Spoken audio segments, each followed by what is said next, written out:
Krusama, Payatas Finest.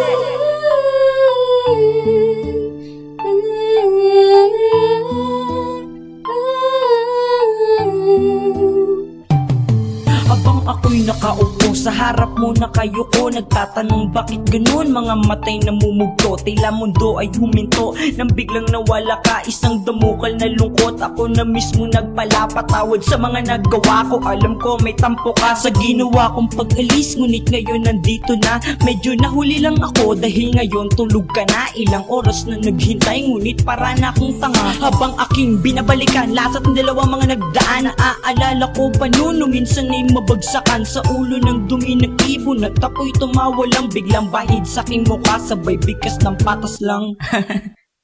Walang humpay sa pagngiti sa tuwing kasama ka. Naaalala ko bukas kaarawan mo na, saksi sa tunay na pag-ibig. Inukit ating pangalan sa gitna ng puno at binansagan ating tagpuan.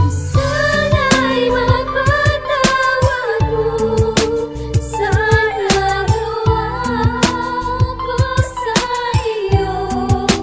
Itinagday ito ng panahon, ang pagkakataon noong napili ka sa ating tagpuan.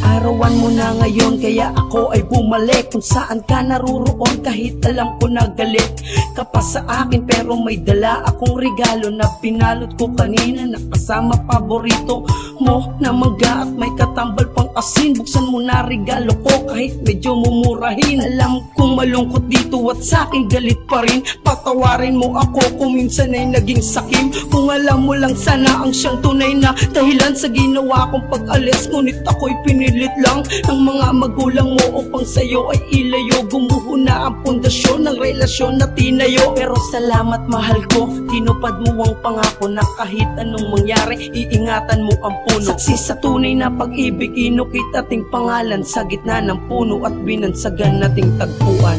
Sana'y mapatawad mo sa nagawa ko sa iyo. Itinagday ito ng panahon, ang pagkakataon noong napili ka sa ating tagpuan.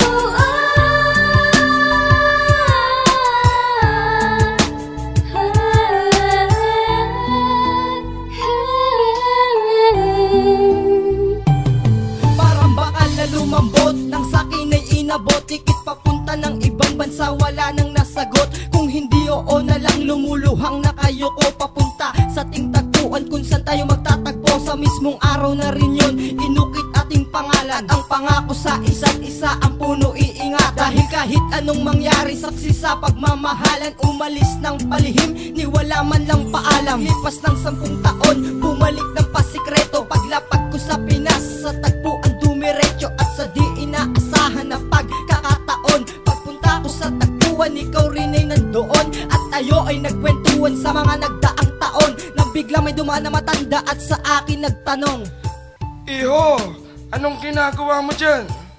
kinakausap ko lang po ang aking karelasyon. Di mo ba alam, may 10 taon naligaw na kaluluwa ng isang babaeng nagmumulto dyan dahil pinagtanggol niya ang puno sa kamay ng mga illegal loggers. Dahil yan na lang daw ang natitirang alaala ng taong mahal niya. Ano? Di maaari! Halos ako'y naglumpasay sa balitang narinig. Walang imik aking bibig, bawat laman nanginginig. Dahil sa aking panghihinayang at galit sa aking sarili. Sana'y mapatawad mo, labis na ngayon nagsisisi kung bakit hinayaang maputol ating ugnayan. Tutol sa ating lahat, buong mundo at kapalaran. Pero sana maalala kung saan una nagtagpo. Sa tagpuan at pag-ibig na wagas ay nabuo. Paalam. Sana'y mapatawad mo sa nagawa ko sa iyo. Itinagday ito ng panahon, ang pagkakataon